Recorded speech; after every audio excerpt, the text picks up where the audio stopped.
right, gentlemen. Recently, it was announced that new businesses will be helping or will be coming to help develop our lakefront. How do you plan to create opportunities that promote an array of diverse businesses on the lakefront? Well, when we speak about diversity, we have to realize who are we actually offering the businesses to.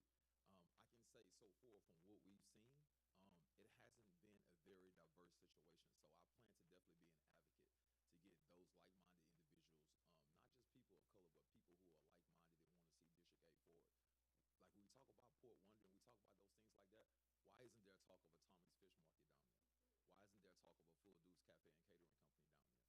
Why isn't there talk of a daycare? We have several daycares in the District 8 area, but why don't they get some of that prime real estate? So when we talk about being able to develop that downtown lakefront area, I need to be able to see businesses who are actually inside of my district down there as well.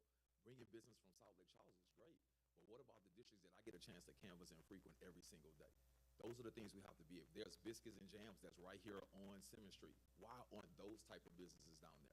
We talk about Mama Retta's and things like that. Why do they have to be in certain parts of the area where people have to travel to go? Why can't they be in those prime real estate areas? So my plan is to continue to be an advocate for businesses like myself to be able to get down there and be able to diversify the situation. We have to be able to use diversity to overcome adversity.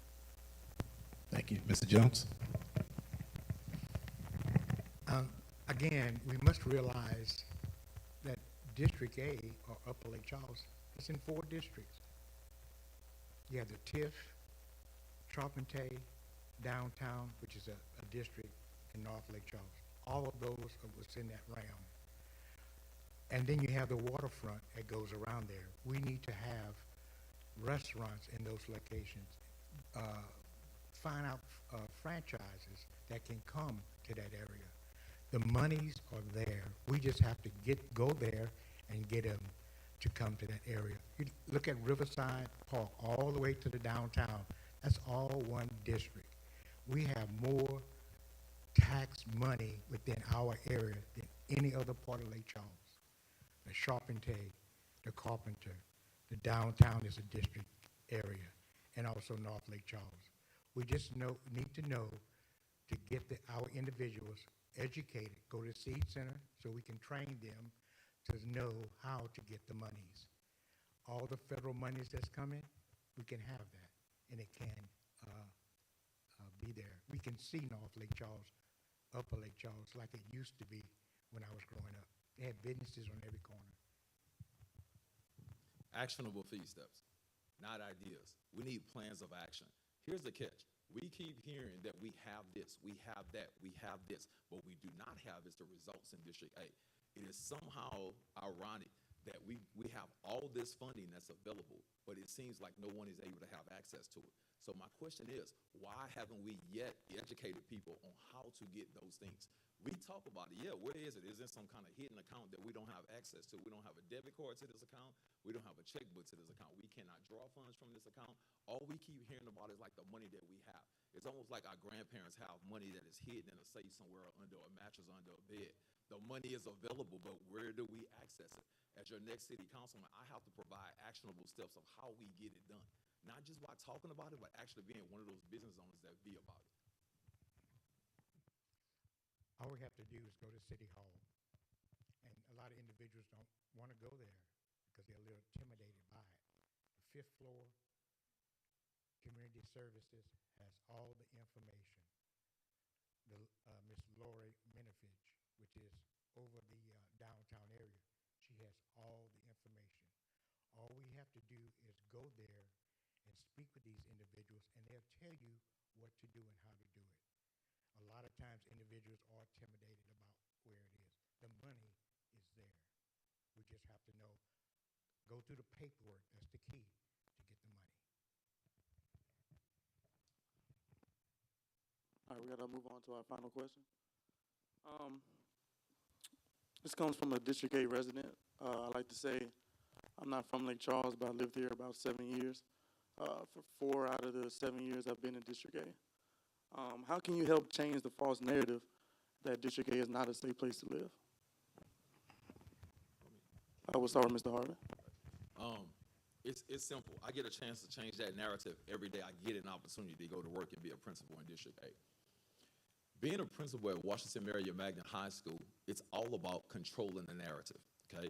We have to be able to write our own story. Those of you who may follow me on social media, or you may follow the school on social media, you know we consistently talk about moving the school forward, onward, and upward. Since being appointed a principal there in 2018, that's all I've been about. The reason why we have those wording is because each and everything we do every day is to move the school forward, onward, and upward. Those results have come along with that mantra. We have to continue to do the same thing in District A. Again, we can talk about it all day, but we have to be methodical about how we move the district forward. Again, it's many steps that can get it done. It's many steps, but at the same time, we have to brand District A better. You know how businesses are going to come to District A? We have to brand and make it attractive. You know how people are going to move to District A? We have to brand and make it attractive. I hate to say it, but in some way, shape, or form, we have to separate District A from the Lake Charles area. It's been separated already. I'm sorry, I'm gonna be transparent today and say it, but the things that we're crying about every single day is not going on in those other districts. So we have to be able to have someone who can come to the table as a collaborator, but unify the situation, but move the whole district forward. We have to change the way people perceive us. It's time to stop looking at the glass half empty and start looking at it half full. We have to change the perspective of the people who actually live in District A as well. Mr. Jones? It goes back to the housing, vacant lots, and also the broken window effect. If one window is broken, everything is broken. So you have an individual that really don't care what's taking place. We have to start training and letting them understand that this can be a better place. We have to teach them. I'm a graduate of the Cactus Parish Sheriff's Office. I had to do that because I was chief of fire prevention. So I had to arrest people and individuals. Most individuals, they have to understand where they are. If you meet them halfway, they will take care of it. And we can set up coalitions within District A to take care. The community policing, we have to get more of them. I remember they used to walk, and now they don't walk, they drive. So we need to get with that, the marshal's office. All these individuals are ready to help us any way we can, and we can get District A Upper Lake Charles like it used to be. Again, I think we have to be careful of how we keep referring back to history. Every city across the country is trying to move forward. They're not trying to go back. I don't see any city that's saying, hey, we got to go back to the way it used to be. No, we cannot go back to the way it used to be. Because if we go back to the way it used to be, we're going to be in trouble. That is backwards thinking. That's not forward thinking. We have to be very strategic about how we're going to move the city forward. Again, I'm not knocking what happened in the past, but if we try to do the things that were done in 1950, 1960, 1970, I guarantee you we're not going to be thinking about 2030, 2030, 2040, 2060. We got to stop thinking about the now. It's not about the now. It's about my 5-year-old twins who are sitting in this audience and what is going to be, District A is going to be like for them when they turn 20 and 25 and 30. We got to start establishing that forward think. We're not referring back to the past.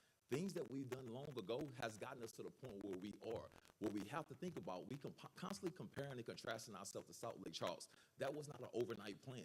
That was a strategic plan that was actually developed 30, 40 years ago. So we have to start making our future right now. When I speak a long time ago, I'm talking about the individuals that used to walk the neighborhoods. I mean, everyone cared about each other. We can still do that, go back to that. But it goes back to the housing. There's no housing. There's vacant lots. So individuals really don't care. We need to get that back. I shouldn't say don't care, but they have lost what they used to have.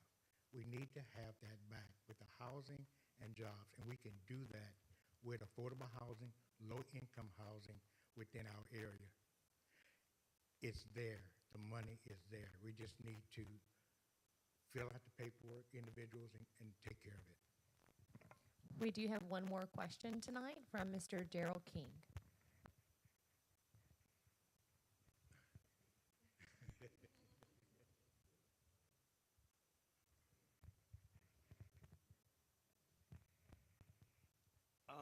This question has probably been asked during the debate, but my question is specifically, what is the binding constraint for economic growth in North Lake Charles, and how can this constraint broken. And I know we've heard about housing, we've heard about education, but we have several administrations that have come through this city. I'm talking about mayors and their staff that have come through have come through Lake Charles. But North Lake Charles is at a snail's pace, if any. So more than just housing and education, how do you get the mayor, other than one of you guys being the mayor, to move in the direction of economic growth in North Lake Charles? What would be your solution? Great question. First thing, it starts with the mentality and the mindset.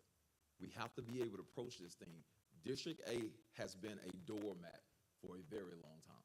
When I say a doormat, we've been a doormat because we've allowed ourselves to be a doormat. Our leadership has allowed us to be a doormat. If I'm going to be the voice for the people and I'm going to elevate your voice as a resident and as a business owner, I have to be able to come to the table not as a fighter. I have to be able to come to the table as a unifier and get things done. Many times, and I'm not knocking any previous administration or any person who's represented District A, but a lot of times we come to the table and we say we want to fight. Nothing happens great in a fight but divide. Divide and we extend the war. You have to be able to come to the table and say, hey, I want to collaborate with what's going on. Has anybody ever looked at the strategic plan for Lake Charles? All it has is bits and pieces of what North Lake Charles can be done. It has ideas, like the moderators have said. It doesn't have a plan. District A has never been a part of the plan for Lake Charles. It's been an idea where we think we can develop Riverside Park. If you're going to develop Riverside Park with intentionality, then it's done already. But this is an idea what we can do for the Parkway. This is an idea what we can do for Enterprise. This is an idea what we can do for the business. You know, like I know, if I want to pay my water bill, I'm going to City Hall and pay my water bill, right? I'm not going to sit up here and think about, well, I got an idea that I need to pay my water bill today. We must be intentional about how we get things done. We can sit up here and hope and wish and plan. It's not going to happen. I stand before you today. I've never been an elected official before. I'm an educator. I'm a business owner. I'm a person that just tries to do better for his community in a selfless way. What we have to be able to understand is, have we ever elected a person that's a doer? Have we ever elected a person that can unify the room and come and talk in the room, no matter if you're black, white, Latino, Mexican, or whatever? Can we come to the table in a unity type form and say, let's get this thing done? But call our people out, call the mayor out on why District 8 is not part of the plan. That's your time, Mr. Harvey. Sorry. Mr. Jones? Repeat the question. I want to make sure I got it right for you. Right, I understand. What is the binding constraint or constraints for economic growth in North Lake Charles, and how can these constraints be broken? First of all, when you look at A, look at B, look at C, they're all tied into one. So we need to come together with A, B, and C to make sure we can move the Upper Lake Charles area. Also, the mayor and the council is the issue. We need to get with these individuals to make sure that there's monies available. There's brownfield issues in North Lake Charles. There's wetlands that can bring money in. We need to take these items, clean them up, and then be able to retrofit it back to the community. Those ideas are there. I've seen the plans when I was chief of fire prevention. I've seen a lot of plans for District A. They are there. They're on the table. But the problem was it never was pushed. But they are there. That's why I say we have 4 districts within our area. No one knows about that. That's because it never was brought out. If you go to City Hall and ask them about this, they'll tell you about it. But they are there. You can get tax incentives. In other words, you still have to pay your sales tax, but there's other incentives along with that you from the federal side of it. There's monies for if you hire someone that you will get money back for that. The business along Enterprise Boulevard, Parkway, they are ready to partnership with North Lake Charles for housing, all this adjudicated property, there's over 500 adjudicated properties in North Lake Charles just sitting there. We have Civic Source to take care of that, but Civic Source is a very slow pace. That's from the North Lake Charles development. But you have to put so much down and bid on a property. But there's a partnership that these individuals would like to do to get the property moving. And that's our issue. You spoke of the word binding. One of the problems that we've had in the past is that we're only concerned with A, B, and C. That is a problem. How can we say we're going to unify the situation where we're only trying to focus on people who look like us? That is something that nobody want to say. I'm sorry, I'm going to be transparent today. But when we say A, B, and C are full of black and brown people. Here's the problem. There's nothing wrong with fighting for black and brown people. I do it on a daily basis. But the problem is you're going to get resistance when you're only trying to fight for one type of person. And I'm not just talking about race. I'm talking about people who live in a high income bracket or low income bracket. District A has some of the highest people who earn some of the highest salaries in the city, along with people who earn some of the lowest salaries in the city. If we're going to bind it, we have to look at it from a whole point of picture. We can't just talk about one piece of the pie. I cannot get things done in District A if I cannot get the councilman for District F to vote with me. If I cannot get the district from District D to vote with me. You have to be able to unify the situation to make it inclusive. If not, it's going to continue to be on the island like it currently sits. When I speak of A, B, and C, that's because they are connected to each other, and that's the ones I was speaking of. But again, you speak of me of being a fighter. Well, the thing is, I was a firefighter, and before we fought any fire, I did any plan review, any inspection, I had to look at the paperwork. Before we go into a building to fight that fire, there was a pre-plan available for me to look to see where to go and how to do it. I didn't just walk in there. There was a plan, and that's what I'm about. I've been with the city 35 years. I know how the city operates. I know everything about it, and I know who to talk to. Thank you, and thank you, Mr. King, for your question. This brings us to our final statements of the night. Remember, they are 1 minute, no rebuttals. We're going to start with Mr. Harvey. So again, I want to take the time to thank you for this platform, for one. Thank you for the opportunity to be able to express the things that we need to get done. I'm just simply asking on March 26th, and actually the week before, that we get out and try to early vote for number 8. I honestly feel that I'm the right person at the right time, and it has nothing to do with my accolades. I know a lot of times people think that I'm riding the wave of the actions that I've been able to get done as a principal, but this is a selfless act. This is not a selfish act. I want people to understand that. I've heard the voices and my opponents and people like that say his plate is too full. But what you don't understand is that my appetite is different. Okay? You can say my plate is full, but I'm not being selfish. I'm being selfless. Everything that I do is to move the district of North Lake Charles, District A, Washington, Marion, anything that I'm associated with is to move the people forward on and over.